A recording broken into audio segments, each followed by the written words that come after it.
the assessment for A-level. We would like to welcome the teachers, the docents, deputy head teachers, and all stakeholders that benefit from this information.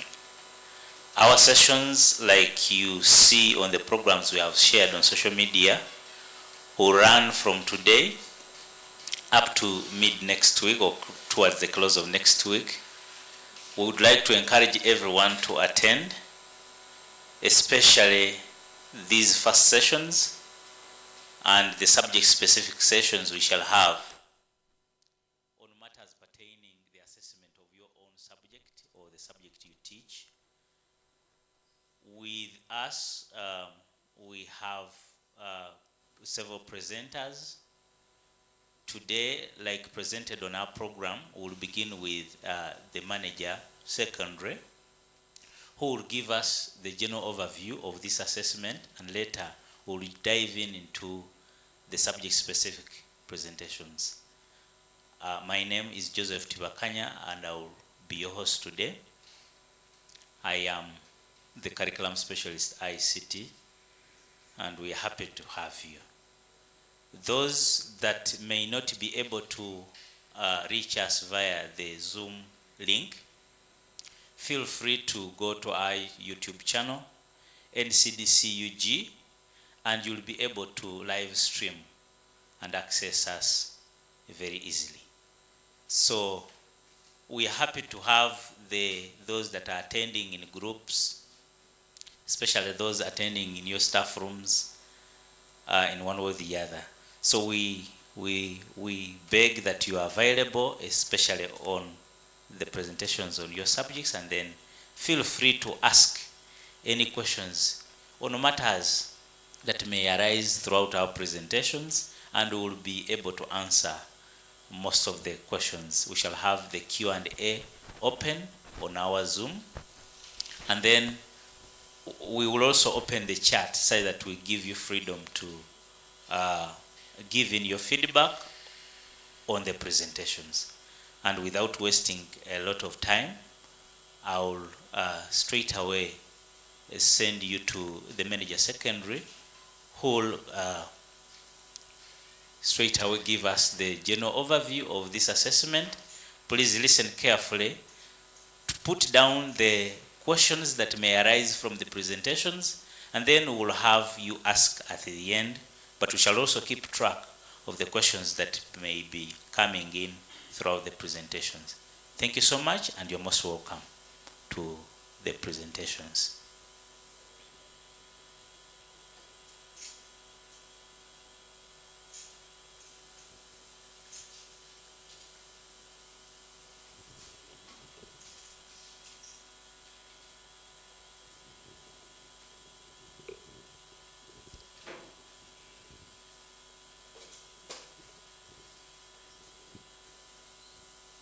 Thank you very much, Joseph.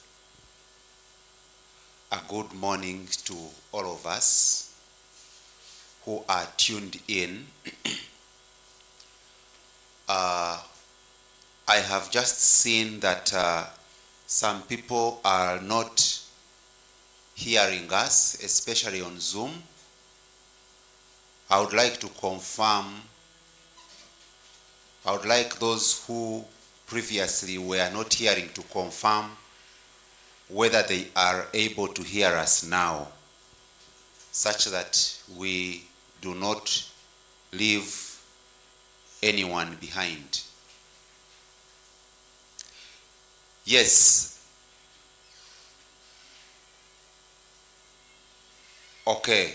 Thank you for the feedback. I can see now people are able to hear us. We can progress with that feedback. Thank you very much. Ladies and gentlemen, today we are presenting to us the assessment guidelines or modalities for the advanced secondary curriculum. But just before I dive into the presentation, I have a few pieces of information to share with us. One, The secondary department at the National Curriculum Development Center, in partnership with stakeholders, has developed a number of support materials to support curriculum implementation. And the most recent materials include guidelines on project-based learning and guidelines on utilization of school time between 2:55 and 4:30 p.m. These guidelines will be shared with us in a little while. I expect them to be uploaded on our website within next week. So when you next visit our website as NCDC, look out for those two documents: guidelines on project-based learning and guidelines on utilization of school time between 2:55 and 4:30 p.m. The training that we are going to start today will run up to 11th of March 2026. The program we sent out had a mistake. We had a day repeated. So we shall bring forward the last day to be able to finish on 11th of March. And we shall try as much as possible to follow the program as was shared on the online platforms.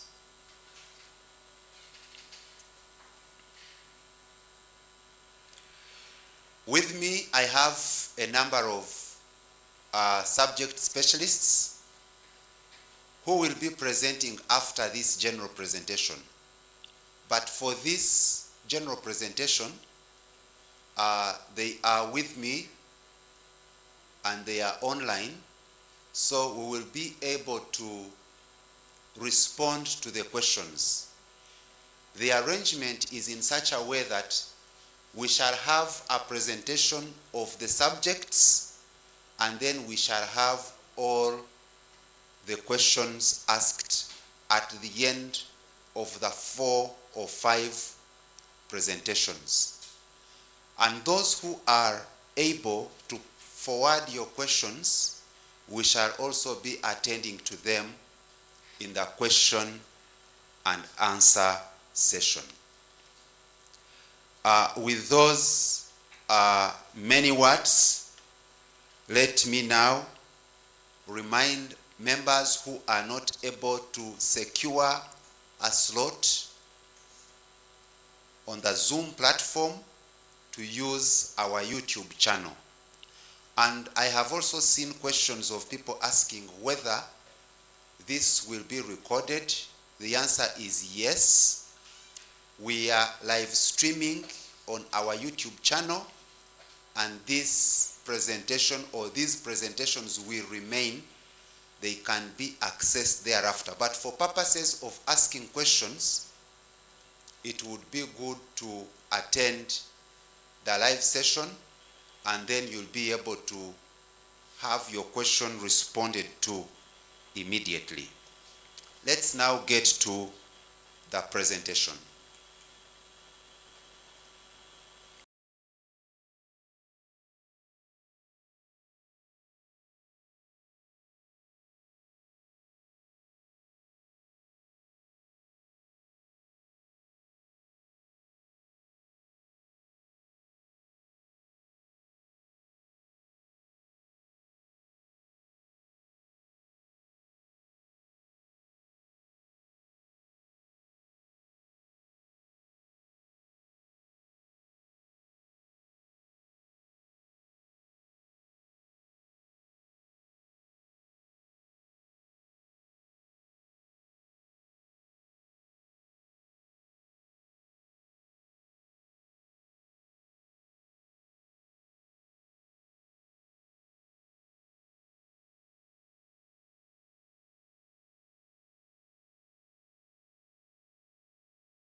The idea is that the learner should be at the center of both teaching and assessment. And the formative assessment that I have enumerated above will be carried out by the teacher and the learner within the school context.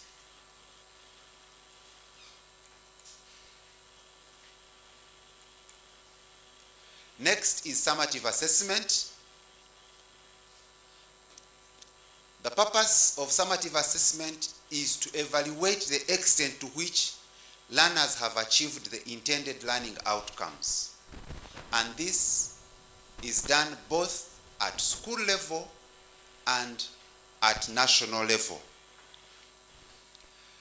The difference at school level and at national level is in such a way that at school level, you are using this summative assessment to report on the learner's achievement at the end of the term or at the end of the year.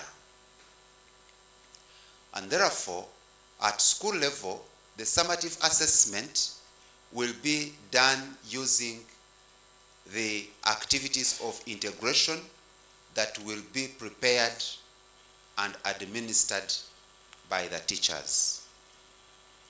The activities of integration are not supposed to be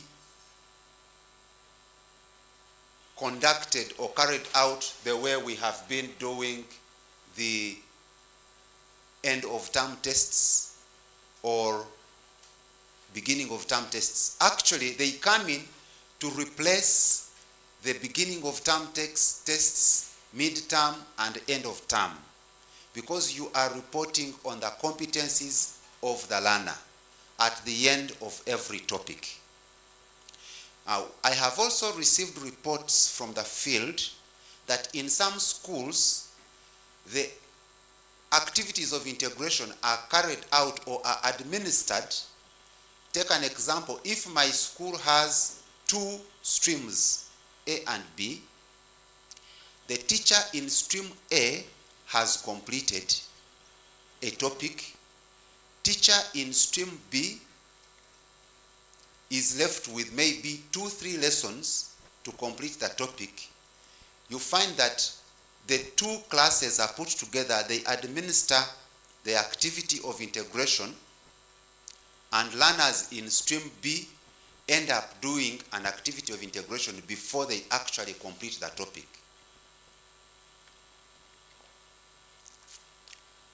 Our advice as the national curriculum is that it is better you delay the administering of the activity of integration until stream B has completed. Stream A can continue, and then once stream B has finished, then you can administer that activity of integration at once when the learners in the 2 streams have completed. That way, stream A will be able to continue unhindered, but stream B will also be able to carry out the activity of integration on everything that is included in that topic. Now, the end of cycle assessment will be guided by the assessment constructs, or what can be simply called a construct. And these have been specified in the assessment guidelines for each of the subjects. Someone might ask, what is a construct? A construct is a unifying concept that brings together related topics on a given syllabus. If you have topics that feed each other or are related, now those topics have been put together into a construct, and those constructs will be helpful in assessment, as I'll show you. A number of us have been asking the subject, the assessment papers for each of the subjects. Now, what I am displaying on the screen is the number of assessment papers for end of cycle for each of the subjects. Now, for purposes of those who might not be able to see what is on our screen clearly, agriculture has 4 constructs with 2 papers, Arabic 1 construct with 2 papers, art and design will also be assessed using 2 papers, biology will be assessed using 2 papers, chemistry will be assessed using 2 papers, Chinese 2 papers, clothing and textile 2 papers, CRE 2 papers, economics 2 papers, entrepreneurship 2 papers, food and nutrition 2 papers, French 2 papers. We also have general paper will remain 1 paper, geography 2 papers, German 2 papers, history 2 papers, IRE 2 papers, Kiswahili 2 papers, Latin 2 papers, literature 2 papers, local languages, those are 10 local languages. That's where we have Luganda, Runyankore, Ruchiga, Lugbarati, Lumasaba, all local languages, 2 papers, metalwork 2 papers, music 3 papers, physics 2 papers, principal mathematics 2 papers, subsidiary ICT 2 papers, subsidiary mathematics 1 paper, technical drawing 3 papers, woodwork 2 papers. Now that notwithstanding, we have some cases where the institution might have a high number of candidates. There, the examination body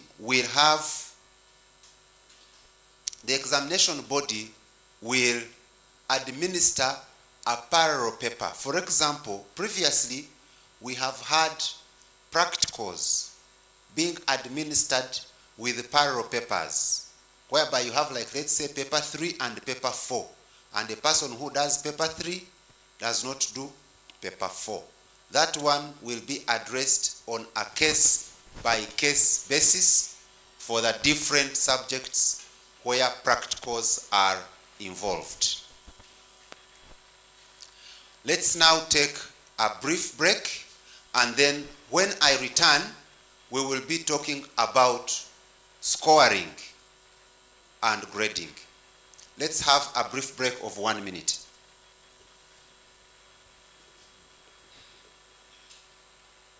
Welcome to the National Curriculum Development Center e-learning center platform, your digital gateway to curriculum resources and support. This platform provides access to approved curriculum materials, digital content, teacher support resources, and guidance on the curriculum implementation, all in one place. In this short walkthrough, we will show you how to navigate platform and access learning materials. Step 1. Visit the NCDC website on www.ncdc.go.ug. Step 2. Click on the e-learning platform. Step 3. Click on Register to create an account or log in if you already have one. You can also use the guest account, which does not require login. Step 4. Simply enter your details and follow the prompts. Once logged in, you will have access to the downloadable materials and interactive content. The NCDC e-learning platform is designed to make curriculum access easier, faster, and more flexible for learners, teachers, and stakeholders across Uganda. By integrating technology into the curriculum delivery, NCDC is expanding access to quality education beyond the traditional classroom. Flexible, accessible, future-focused. NCDC invites researchers, educators, policymakers, and development partners to participate in the preparation of the second International Conference on Curriculum Development, scheduled for August 2026.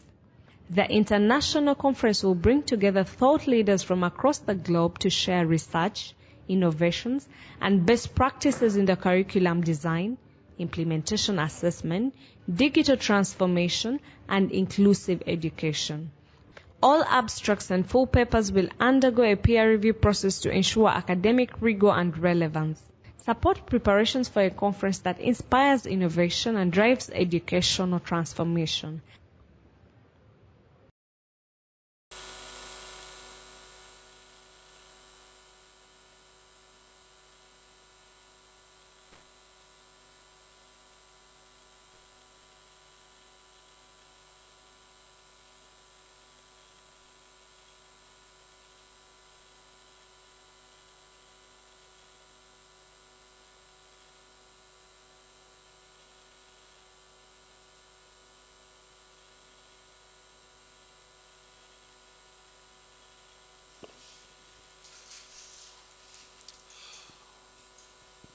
Welcome back from the commercial break. Let me now take you to scoring. Scoring is a word that we have used to replace marking, and in the scoring of our scenario-based items, we shall use or we shall follow an analytical rubric based on a 4-level scale. 4-level scale. In a sense that we are scoring the learner at 4 levels. Let me take you through the scoring rubric. Now, the scoring rubric, for every item that you set, there should be an expected output. For every item that you set, there should be something that you expect the learner to produce at the end of the day. And that is the expected output. Now we have the first, that is in the first column. Now the second column has basis of assessment. And for all subjects, we have a generic scoring rubric like this one I'm showing on the screen, and this generic scoring rubric is divided into 3 major sections. The first section is looking at introduction. This introduction is mainly focusing on the learner's interpretation of the task with respect to the context that has been provided. And the next section is looking at how the learner or the quality of ideas the learner has generated and how these ideas are being presented. Then the last part is making an informed judgment or conclusion. So for each of the scenario-based items, they will be following that general structure, having 3 major sections, that is introduction, generating and presentation of ideas, and then making informed judgment or conclusion. When I look at the introduction or interpretation of the task with respect to the context, it has one basis of evaluation. That is comprehension of the task in respect to the scenario or context. Now, for my 4 levels, what I have put is a person will score a 4. The person or a learner will score a 4 if their work or their introduction demonstrates comprehensive understanding of the task by identifying the important aspects of the task, and these need to be identified clearly and positioned within the scenario. A person who is able to do that scores a 4 at that level. Then a person who is not able to do the introduction at that level but demonstrates general understanding. There is a difference between comprehensive understanding and general understanding of the task. Now, whereas the first one was able to identify all the important aspects, the one who scored 3 will have identified most aspects enough to position the task within the scenario and context. Now, the descriptor for the one who demonstrates general understanding of the task, identifying most of the aspects enough to position the task within the scenario or context with minor omissions, that one scores a 3. The one who scores a 2 should demonstrate partial understanding of the task, identifying some aspects with limited reference or linkage to the scenario or context. And then the one who scores 1 will have demonstrated limited understanding of the task, and the work does not clearly address the task requirements. That is all about limited understanding of the task, and makes little or no reference to the context provided. In other words, they are presenting ideas. The ideas are there, but they are not relating the ideas to the scenario or context in which the item has been set. In such a way, that means that for a person, for the first basis of assessment, which is comprehension of the task, in any item, a student can score a maximum of 4 scores and a minimum of 1 score.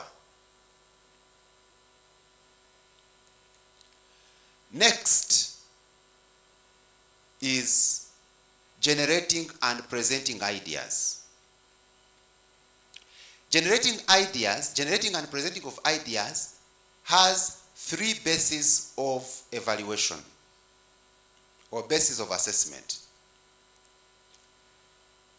The first one is generating ideas that address the task. A learner will score 4 when they present several ideas that address the task.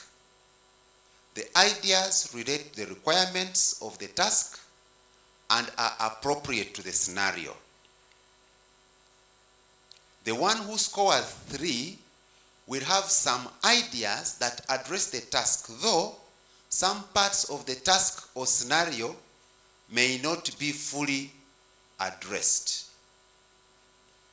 The one who scores a 2 will present a few ideas related to the task, and some ideas address the task, while others are not clearly connected to the scenario being addressed. And then the one who scores 1 will also have ideas, but the ideas will show limited connection to the task.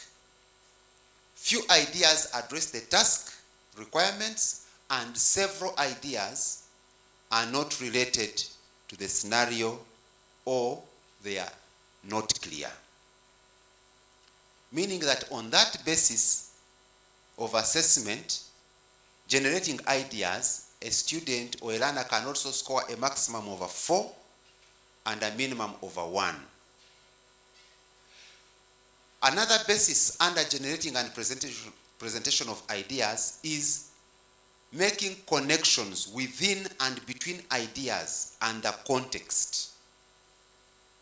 This is also presented on a 4-level scale with descriptors. Ladies and gentlemen, we shall be sharing these descriptors with you online. We are still laying out the documents, but we shall be sharing them with you in a little while, such that you take time and read through these descriptors and see how different they are at the different levels. The last basis of assessment under generating and presenting ideas is coherency, presenting ideas coherently,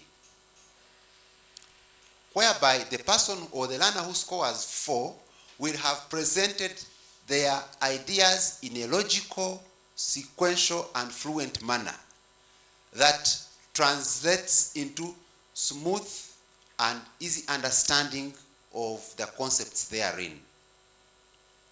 And the levels keep reducing until you get to score 1, where the presentation lacks clear organization of ideas and the ideas appear to be disjointed or loosely connected.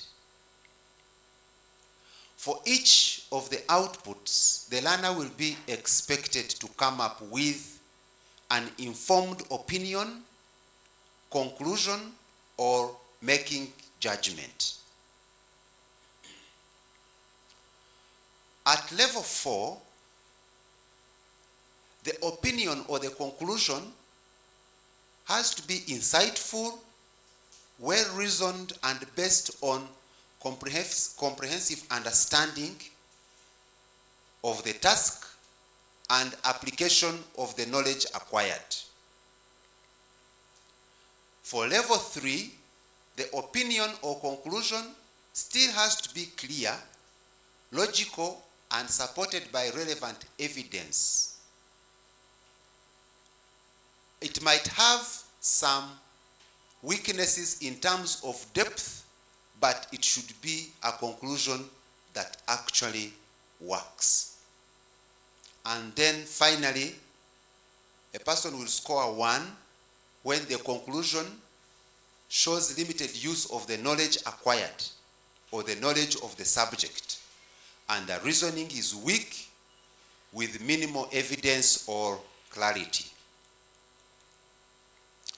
Scoring. We have just seen that we will be awarding a maximum of 4 for every basis of assessment. We have 5 bases of assessment. So for a learner who has scored the highest score for each of the bases in one item, will have a maximum score of 20 and a minimum score of 5. The range of the scores for this item will be giving us 20 minus 5, which is 15.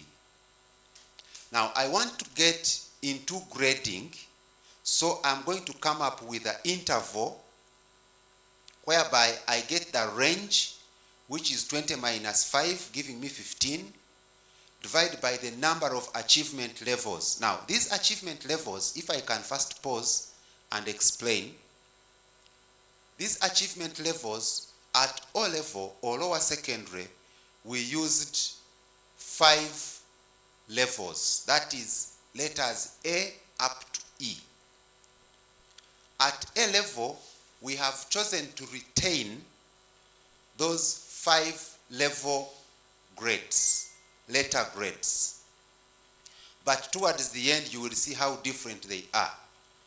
I'll show you how different they are. So these 3 scores at every interval, already this is a whole number, and it will guide us on coming up with the 5 levels. And this is how. A student will be considered exceptional if their score is from 17 to 20. If a student scores 14, 15, or 16, we shall say this student is outstanding. Satisfactory will range from 11 to 13. Basic from 8 to 10, and elementary from 5 to 7. You realize that from 5 to 7, our range of 3 is being utilized. That is 5, 6, and 7. Those are the 3 scores that we calculated earlier when we got the range divided by the number of achievement levels. We shall not always have items that have only 5 bases. 5 bases is what we established as a minimum for a well-set scenario-based item. In some subjects, we realize that it is possible to go beyond the 5 levels, especially the vocational subjects. We noted that it is possible to go beyond the 5 bases of evaluation. So in such a case, I have provided an example where we have 6 bases of assessment. And in that, the maximum score will be 24,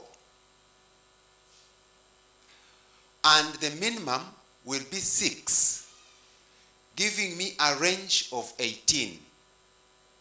And this range, if I find the interval will be 3.6 scores. Now, this is a decimal. The first one we had was a whole number. But in grading, you will not, it is advisable that you use whole numbers only. And that is something to do with grading. So we are going to approximate or round off 3.6 to 4. And in case it is too low, you are safer even rounding it down to, let's say if it was 3.2, rounding it down to 3. So with our 4 scores, now we are going to have the exceptional performance at 22 up to 24. The outstanding performance at 18 up to 21. And then satisfactory performance at 14 up to 17.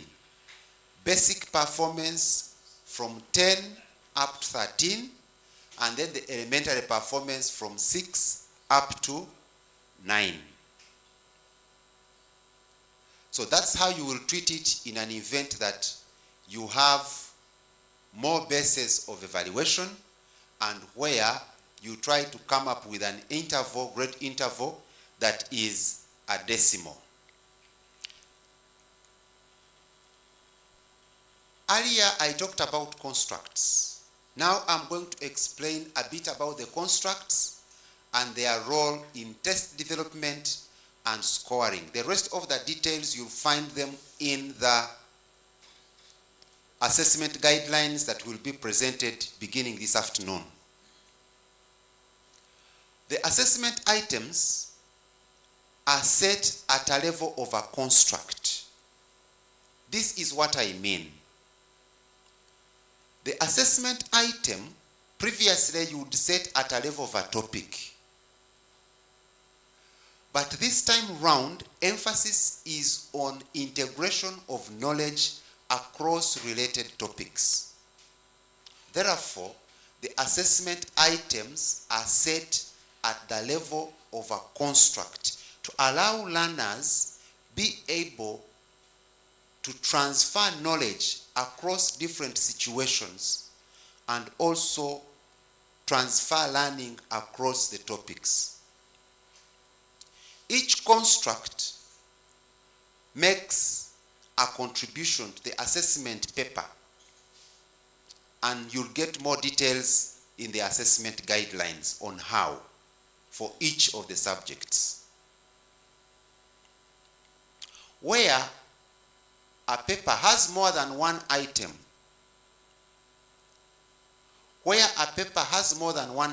from one construct, these constructs are scored separately, and then the two or more items are combined or are combined at the point of grading.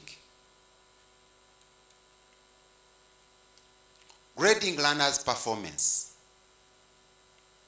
A learner's performance will be determined at the construct level, and with each construct contributing to the final grade of the subject. The learner's final achievement will be presented using letter grades A to E, where A is the highest achievement and E is the lowest. But for each of these grades, there will be a description of a learner's performance that is picked from the construct. Each performance level in a construct will be assigned a grade weight for purposes of grading or coming up with the final grade. Now let me take us through briefly how that works. Previously we had our learners graded exceptional, outstanding, satisfactory, basic, and elementary.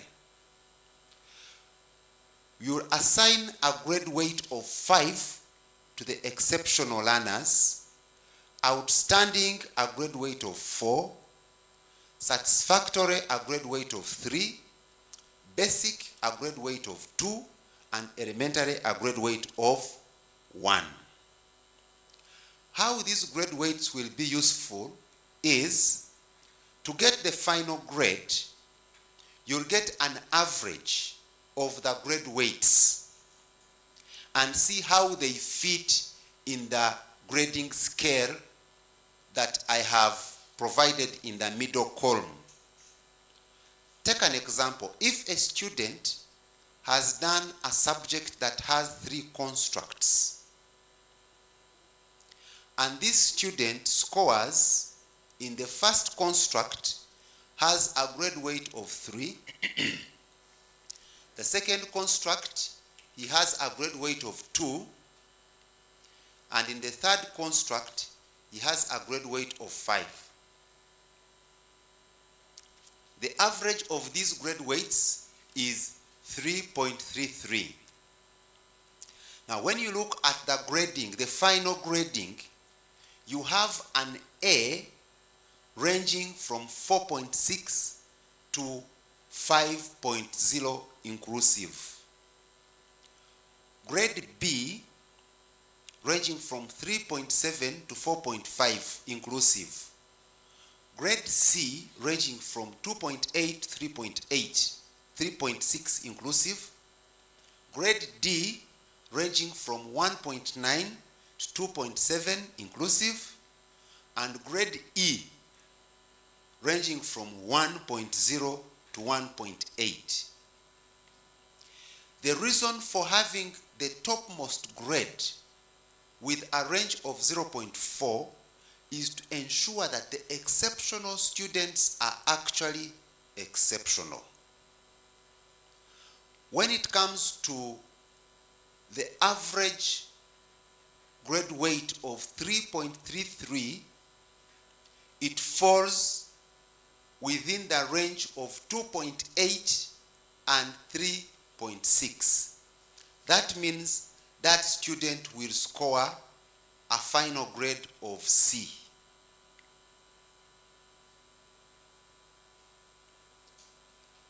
if the average grade weight was, say, 3.2 or 3.0, that student would still get a final grade of a C. If the average grade is 1.4 or 1.7, that student will get a final grade of E. And if the average grade weight is, let's say, 4.7 or 4.6, that student will get a final grade of A. Presentation of scores or marks, whichever I want to call it, scores. Let's use scores for continuity. Now, I know you might not be able to read what is on the screen, but this is my last slide. So I am going to explain. In the subject-specific assessment guidelines, we have made a provision for the grade descriptor on a 5-level scale for each of the constructs. So the construct has level descriptors depending, a construct has 5 level descriptors. A subject has descriptors depending on the number of constructs there are. So for what is on the screen, I have a student with a D. Now this student with a D has a grade descriptor depending on what they scored in that construct, and it has a comment which says, shows limited analysis of art forms with minimal reference to context. And then the second descriptor for the same grade, because we are taking art and design which has 2 constructs, it reads, fairly generates original ideas with little evidence of research and produces artworks following some few of the required creative processes. Now that is a comment that we are picking from the descriptor of a construct at a construct level. I also have another student, student number 3, also has a D, but the descriptions of this D, they are not exactly the same as what we have under 1. For example, my student number 3 has a comment, provides little or no meaningful analysis of art forms, fails to recognize contexts, influences, or artistic expressions.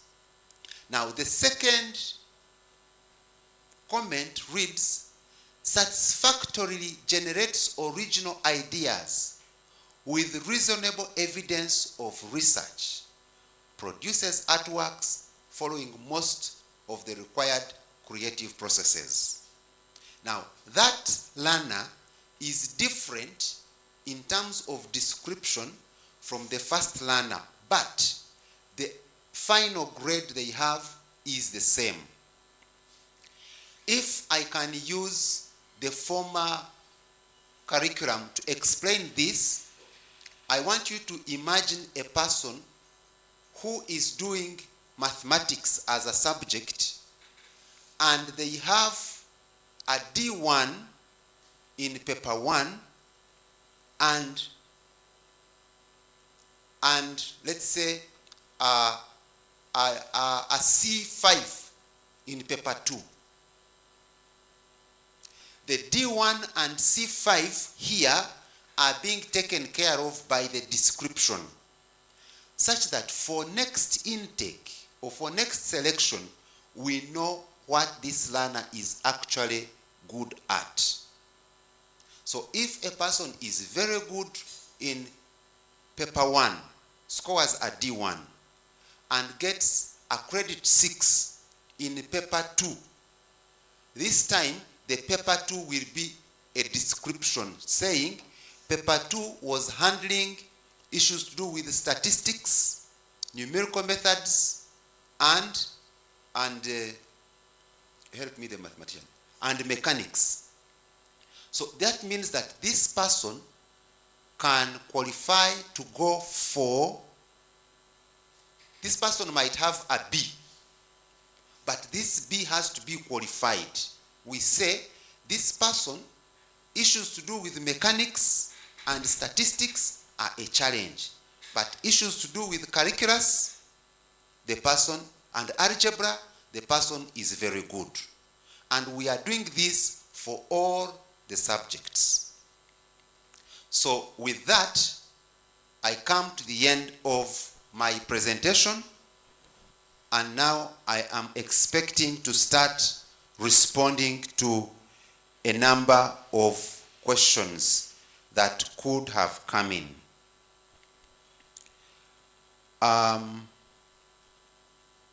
Let's go for a brief commercial break, and then thereafter I will come back responding to questions. I kindly encourage us to post our questions either in the chat, this time maybe for the subsequent activities we are going to have a question and answer on the Zoom, and then also on the YouTube channel. Thank you very much.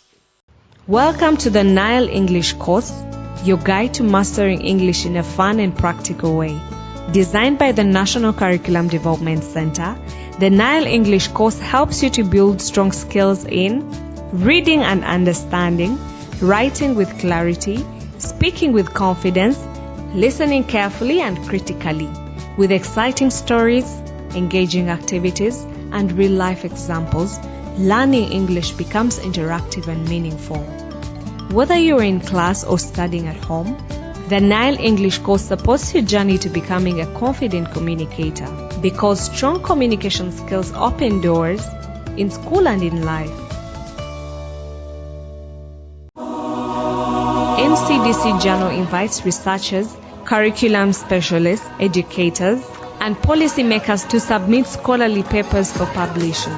The journal provides a peer-reviewed platform for high-quality research and critical discourse in curriculum studies, education policy, pedagogy, assessment, innovation, and related fields. We welcome original research articles, policy analysis, case studies, theoretical and conceptual papers, evidence-based classroom innovations.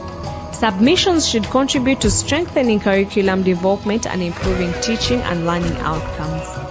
All manuscripts undergo a rigorous peer review process to ensure academic quality and relevance. Be part of the conversation shaping Uganda's education landscape. Submit your manuscript and contribute to knowledge that informs policy, practice, and national development. The Curriculum Tree magazine shares curriculum reforms, research insights, innovations, and implementation updates across the education sector. Just like a tree with strong roots and growing branches, our curriculum reflects Uganda's values, learning areas, and the competencies we nurture in every learner. Through the Curriculum Tree magazine, teachers, school leaders, policymakers, and partners stay informed, engaged, and connected to the national curriculum development. We invite you to read, contribute, and grow with us. NCDC Journal invites researchers, curriculum specialists, educators, and policymakers to submit scholarly papers for publishing.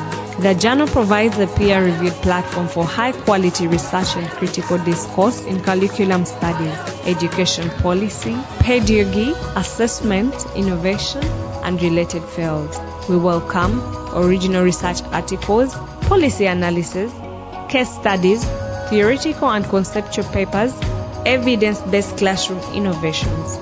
Submissions should contribute to strengthening curriculum development and improving teaching and learning outcomes.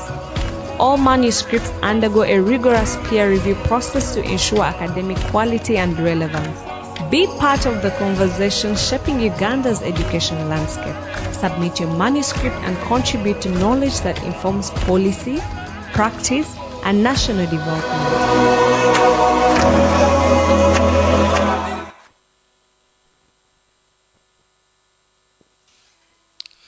Okay, welcome back.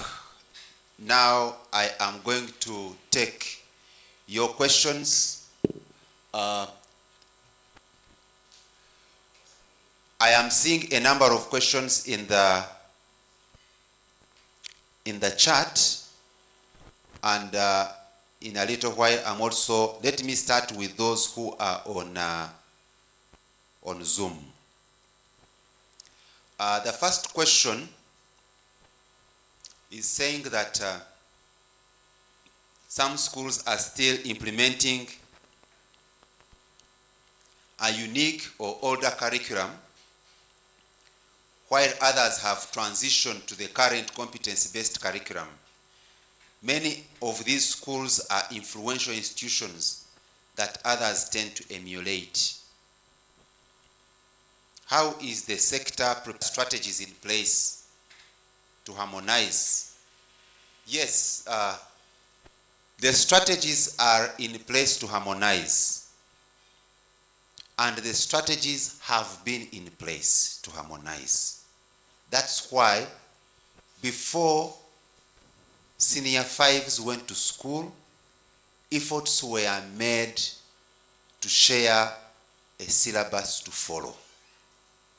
And in that syllabus, there are learning outcomes to be acquired. In that syllabus, there are teaching and learning strategies to be followed. In that syllabus, there is guidance on the nature of assessment to follow for learning purposes. So for those who are not following the curriculum, my quick advice is, please follow the curriculum. I don't have anything to say beyond that. Because if you don't, it means that you are putting your learners at risk.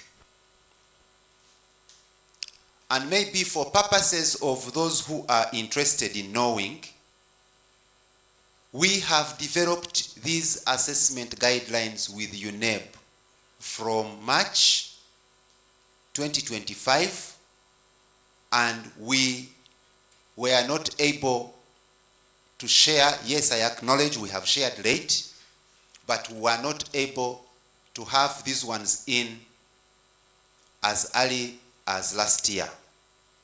But just be in the know, we have developed these guidelines in collaboration with UNEB. So that means that if you are not following, you're putting your learners at a very big risk. Are we going to have project work submitted like it's done in O-level? If so, when? When are activities of integration going to be corrected? Now, for this curriculum, not every subject has a continuous assessment. When you get the respective subject areas, subjects that have continuous assessment will communicate. But it has been done in such a way that you are not, or the schools or the learner is not disadvantaged. So once you take the guidance from the subsequent presentations on whether your subject has continuous assessment or not, then you will still be in time to submit and be graded accordingly. I think we have very, very few subjects where we have continuous assessment making a contribution. And for those subjects, it is not a surprise because they have been doing that before the alignment of the curriculum. The only new entrant is general paper, and that information is indicated in the syllabus booklets that you are following to teach. Someone is saying, what do you mean by the term basis of evaluation?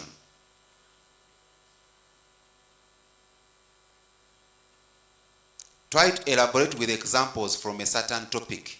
Now, when you get to the subject-specific presentations, those examples are there. So let's not try to preempt everything here. I have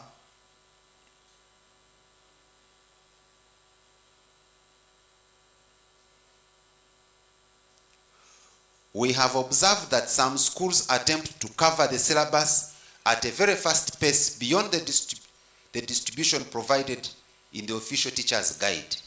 In doing so, certain components of the topic are probably skipped. What measures are being considered to guide schools on appropriate pacing? I think this pacing is definitely guided by your scheming, and the person in charge of scheming is the director of studies at a school level. So that means the directors of studies, please take note of that and guide the teaching and learning at your respective schools appropriately.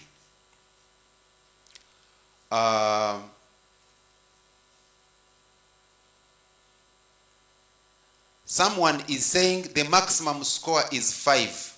Now, this is according to Mr. Biryo Maisho's presentation.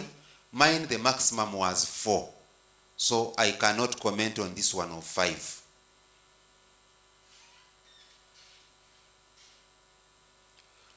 Good afternoon, thanks. Talk about how to get the averages. I explained the averages unless there was a problem. Let me maybe get back to the slide. Getting the final grade.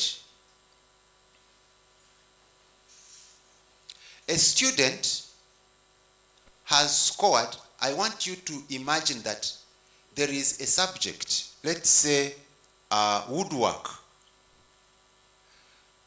If woodwork has 3 bases of evaluation, and woodwork, I have a student who has scored, let's say, exceptional 5 in construct 1, has scored outstanding in construct 2, and has scored elementary in construct 3, and there are only 3 constructs. Now, exceptional is 5, outstanding is 4, elementary is 1. So you will get 5 plus 4 plus 1. That gives you a 10. And then you divide it by the 3 to give you an average of 3.3.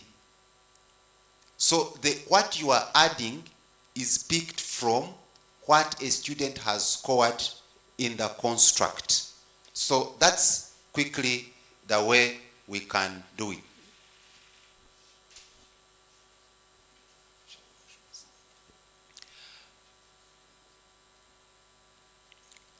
Which is a 3. So this is the normal average that we use.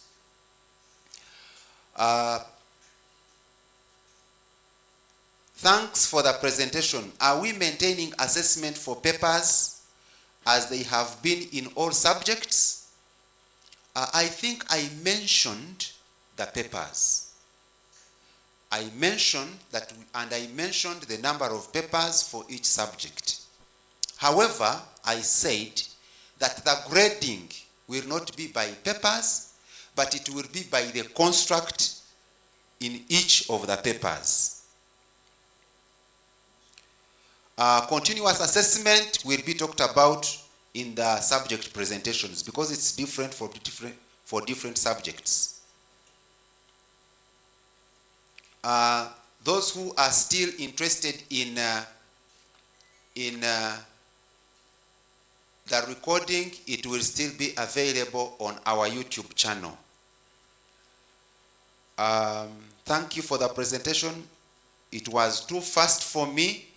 Yes, sorry about our friend from Wanyange Girls, where the presentation was very fast, but you can fall back to it at a later time and go at your own pace because it is streamed live.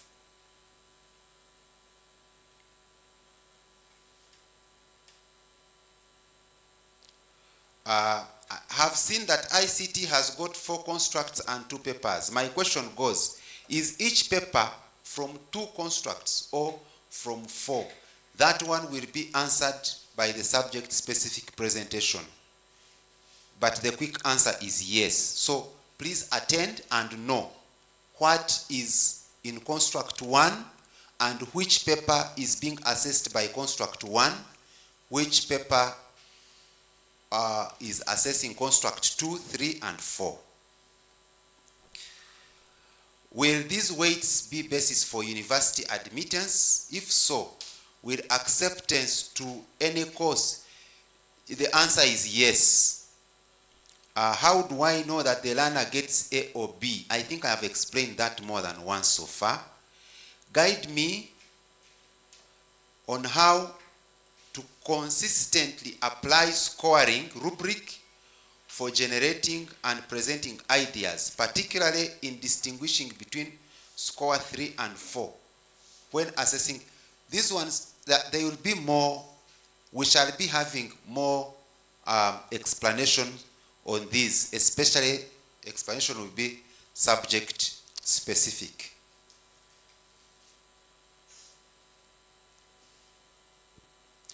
Are there plans to extend this training to the ground? Yes, plans are there. We just need to plan properly together, but also with government because it requires some logistical support. We need more activities of integration. Yes, we've taken note, but also the most sustainable way is to train teachers on activities of integration such that we are able to handle for all of us comfortably, irrespective of where we are positioned.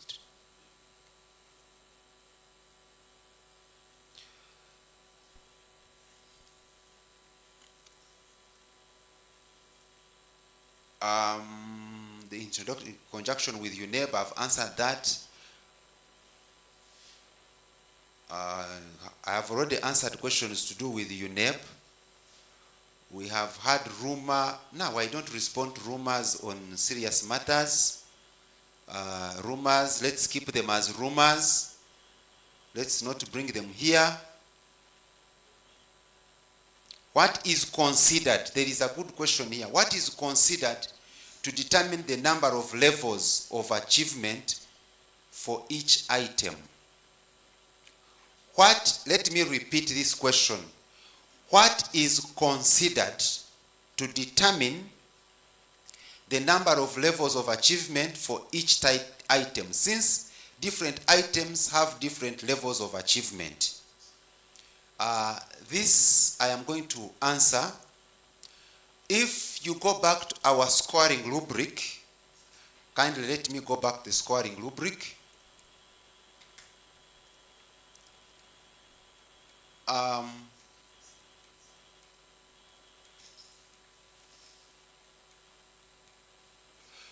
If I can use this one, we are looking at 4.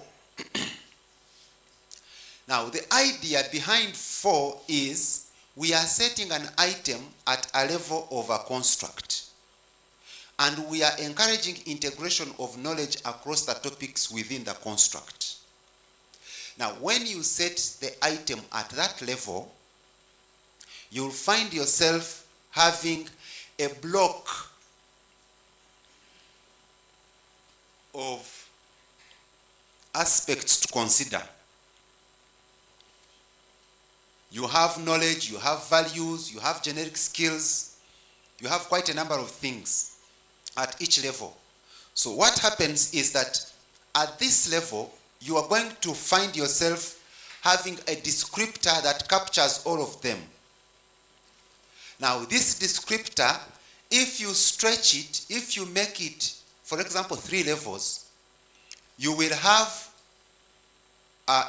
compressed the descriptors so much that some people cannot,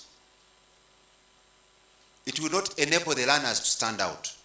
But if you take it beyond 4, you'll also find that you are stretching yourself too thin to the extent that the learners, or you, the teacher, your ability to come up with descriptors at all those levels will be very difficult.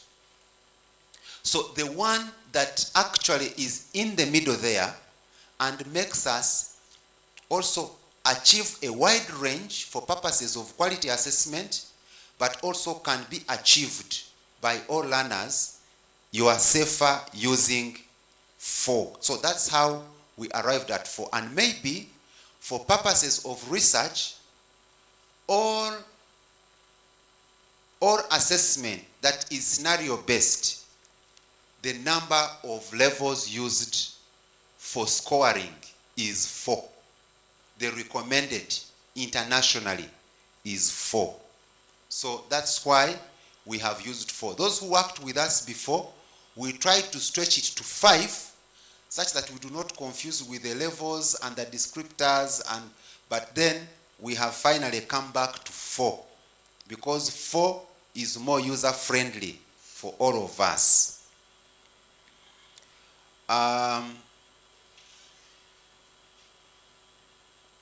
Let me now hand over to anyone else that is ready with responses, and then we should be out of here by 1.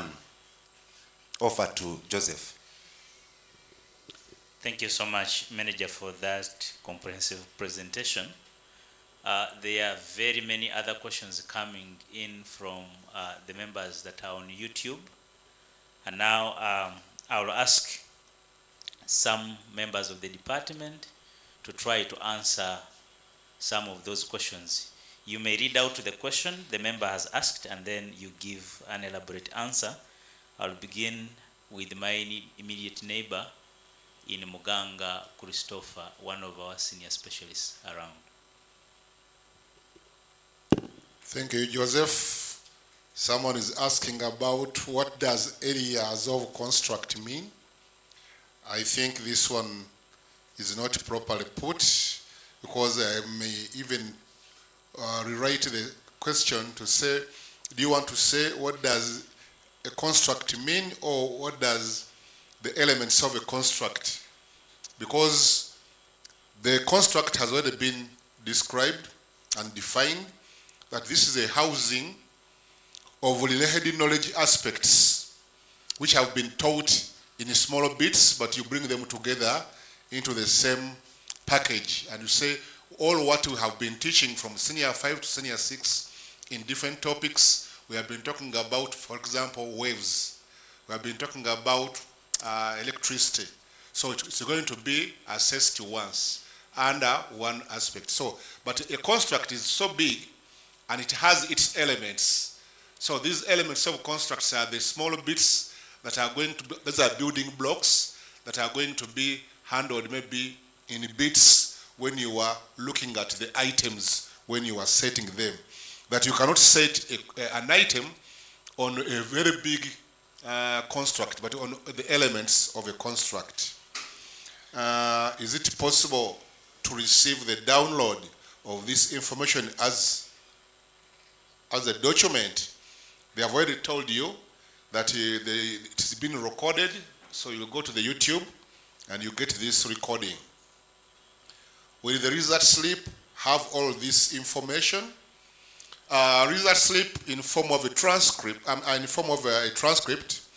is going to be giving a summary of what has taken place when they are reporting. They will be giving you the subject, they will give you the construct, the grade, and then the description of that grade. Previously, we've been having just, for example, saying art and design, they say A or B, and you end there. This time around, we are saying what is in A, and how good is my A. So we're going to have the description of what are the intestines of the A in terms of the constructs, to know what type of art did you make or did you study. Because you can be studying art, but when it has different elements of it, and another country is also teaching art of a different nature. So here the transcript is going to be showing you that our construct is art making, which has this and that, and another construct is maybe art analysis, whereby our theory talks about the European art history and maybe the Ugandan art history. So that description should be there for someone to know where can you place this learner and which is his or her area of strength, rather than saying that I studied art, therefore I can do everything. So we shall be saying maybe you are a art historian, so you can do analysis, than being an art maker who is practical. Those are the ones I have. So another person is going to also answer, that is Elena.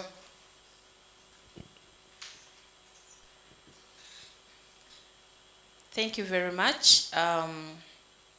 Thank you, Manager, for the good presentation, and everyone who is online, thank you for joining in.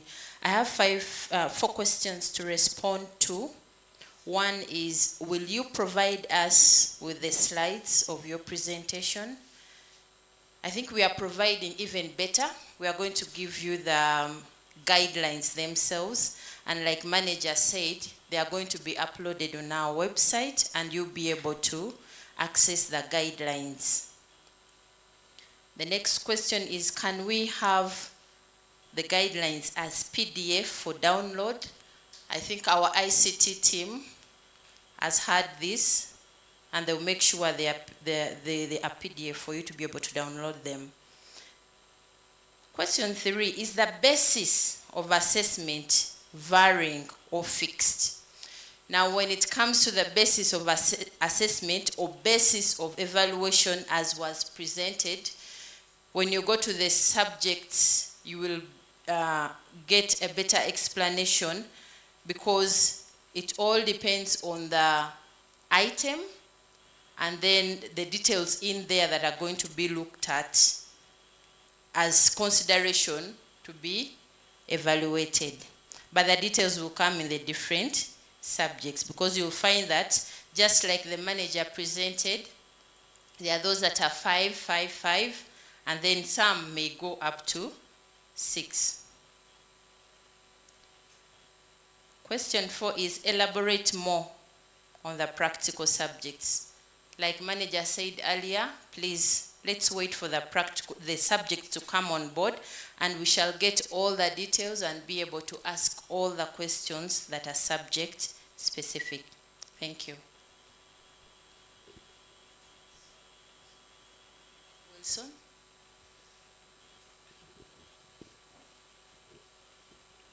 Thank you. Good afternoon, participants. The questions I'm going to respond to are 3. 1, a participant is concerned about the issue of instructional materials. The question is put as, I have an issue with instructional materials for A-level. The way I understand it is that perhaps the teacher is concerned about access to instructional materials for the A-level, adapted A-level curriculum. That's how I've interpreted it. And I can say, and we have already said in our trainings out there, that the A-level curriculum that we are training you on is just an adaptation of the old A-level curriculum that was made by NCDC in 2013. We didn't create a new curriculum altogether, but we tried to work within the hitherto existing curriculum. And because of this, we don't have a new framework for A-level curriculum. The absence of a framework means that the curriculum nearly remained as it is, but it was trimmed in some areas and aligned to the competence-based mode of instruction. What does this mean with regard to instructional materials? That the textbooks and other instructional resources which were applicable to the old A-level curriculum are still useful. What is important is that teacher using them skillfully to reflect competence-based instruction and learning. Meaning that teachers and learners can still use the old textbooks as sources of information. The old charts, diagrams, and other related resources. But with the emphasis on what learners can do with the information they get from those sources. And with the emphasis on how learners learn, how learners extract that information. Meaning that the role of the teacher should be to guide learners on how to interact with this information and learn from it, rather than the teacher extracting it for the learners and then presenting it to them. Otherwise, overall, those materials are still valuable sources of information for the A-level curriculum in all subjects. The only exception, however, is the revision pamphlets, which we have never even encouraged even in the old curriculum. Teachers found them dear and convenient to their instruction, but they have not been good at all, even for a knowledge-based curriculum, because they were not providing any room for the learner to find out. Rather, they were providing a chance for the learner to cram and reproduce all the listed points and other forms of information. 2, geography has 2 papers, but which one is physical? I don't know. The participant has already, or the teacher has already decided that one of the papers is physical and another maybe is not. But the details of these papers for geography will come out clearly in the subject-specific presentation on geography this afternoon. So you'll get the details, which paper is physical, and what are the components of that physical geography paper. 3, is this assessment in line with what UNEB will come with? The manager in his presentation has made it very clear that we have walked this journey of developing assessment guidelines with UNEB, that is NCDC and UNEB. And good enough, NCDC has been represented by the NCDC staff, curriculum specialists, and other panel members, including many of you who are listening in and who are watching us right now. You know how we have, those of you who have worked with us, you know how we have worked on these guidelines. It is NCDC and UNEB. And if that is the case, then we expect UNEB to be exactly coming up with similar assessment guidelines the way we are presenting them to you. Not actually similar, but the same guidelines that we are presenting to you. So it's not only that they will be similar, but they are exactly the ones that UNEB is going to use for end of cycle assessment. Thank you very much. Thank you so much, Wilson, and the rest of the members for responding to those questions. We have just a few minutes to the end of the time. Allow me take the microphone to the manager to answer some other questions that have just come in from the people on YouTube. Over to you, manager.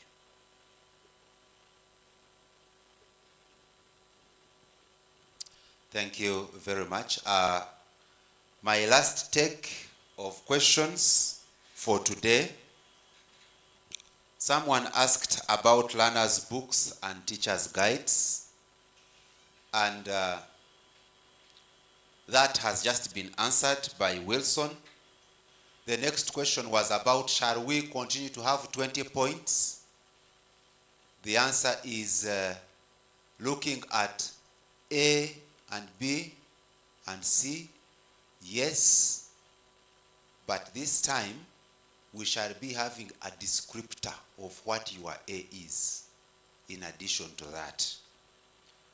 Why select a few subjects for continuous assessment? The quick answer is, these are the subjects that have always had continuous assessment, but also it depends on the skills that are being developed in those subjects. So if the nature of skills, for example, if you are doing clothing and textile, you cannot sit for a paper of clothing and textile and do it to do a garment from beginning up to the end. So some things have to be assessed continuously depending on the skills being assessed. Shall we get sample papers? Yes. Unlike the knowledge-based assessment, competence-based assessment, the people supposed to be assessed or to be assessed are supposed to be knowing how they are supposed to be assessed. So we are typesetting the sample assessment papers and assessment guidelines. Actually, every assessment guidelines document has some sample questions and how it will be scored therein. So we are getting them together to share them with all stakeholders, such that you know you can look at the nature of questions and how they can be scored for purposes of guidance, because the gist is in your ability to exhibit the competencies, not on whether you remember or not. Shall we combine activities of integration for submission to be used for grading? Now, let me say this way. We have had some questions about continuous assessment. Where a subject has continuous assessment, it is specific and it is stated, and it is not in form of activities of integration. For example, if a student is doing metalwork and they are submitting scores for for continuous assessment, wait for those details in the subject-specific presentations. But bottom line is, we are not using activities of integration to contribute to end-of-cycle assessment. Now, that opens something for you to consider. If your students do not take part in doing activities of integration, for them to gain experience in answering scenario-based questions, it means that when it comes to end of cycle, they will be at a disadvantage. They will be at a disadvantage because the scenario-based questions at school level will be training ground on how best they can answer the end of cycle items. Will UNEP put descriptors on grades of constructs? The quick answer is yes. Can we expect sample papers soon? Yes. Can teachers practically assess competencies like critical thinking, creativity in large classroom? On this one, I had reserved it as my last. Thank you for asking. We carried out a pretest of the sample assessment items, and some of your schools were generous enough to let us in and allowed us to pretest these items. Now, one of the questions we asked the learners about the pretest was, is this assessment assessing generic skills? And the quick response, the resounding response for all of them was yes. Then we went ahead and asked, what kind of generic skills are being assessed in these items?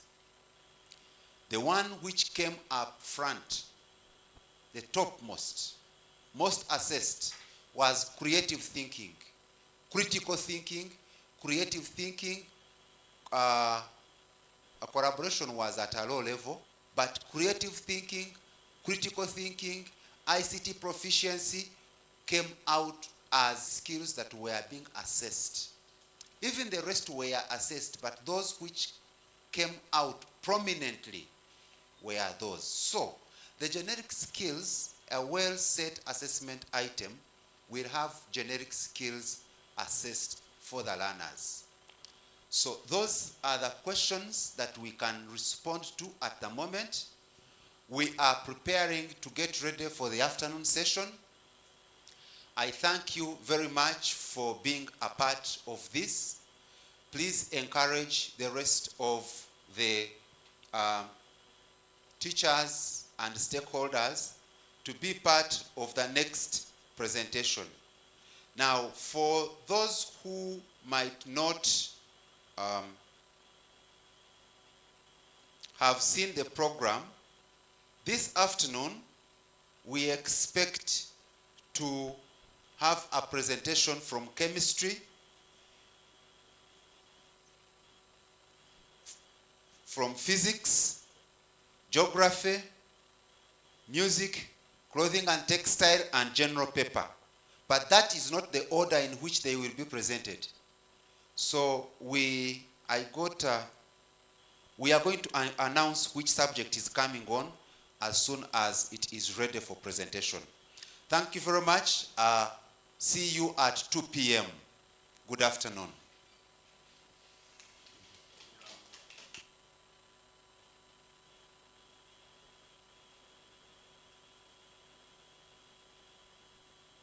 Welcome to the Nile English course, your guide to mastering English in a fun and practical way.